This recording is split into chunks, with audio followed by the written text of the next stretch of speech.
అన్న జై భీమ్ జై భీమ్ జై భీమ్ అంటారు. అన్నివ్వండి, ఏం కాదు, జై Bhim అన్నివ్వండి, no problem.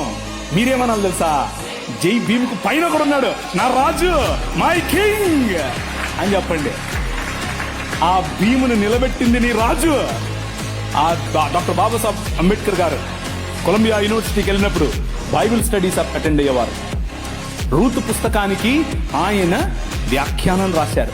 He was a practising Christian. ఆయన ప్రాక్టీసింగ్ క్రిస్టియన్ అండి బాబు. ఆయన ఒకరోజు 3 లక్షల మందితో కలిసి నేను బాప్టిజం తీసుకుంటాను అని చెప్పి ముందుకు వచ్చి ఫోన్ మన మెథడిస్ట్ సంఘంలో ఉన్నటువంటి బిషప్ గారికి చెప్తే, బిషప్ గారు దానికి కావాల్సినటువంటి పనులన్నీ, వసతులన్నీ ఏర్పాటు చేసుకునే క్రమంలో నెహ్రూ గారు ఫోన్ చేశారు. నెహ్రూ గారు ఫోన్ చేసి, ఏంటండి మీరు ఇలా చేస్తున్నారంట, ఇలా చేస్తే మీకు ఈ పొలిటికల్ అపోజిషన్ ఎక్కువైపోతుందని చెప్పాడు.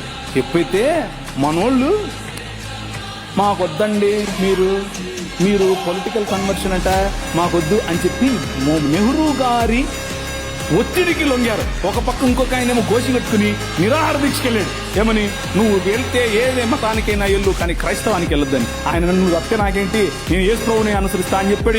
ఎవరు? డాక్టర్ బాబాసాహెబ్ భీమ్రావ్ అంబేద్కర్. ఇది నేను కొత్తగా చెప్పేది కాదు, ఇది హిస్టరీ. This is history. ఆ జై భీమ్ వాళ్ళకి తెలియదు. చెప్పండి, వెళ్ళి ధైర్యంగా చెప్పండి.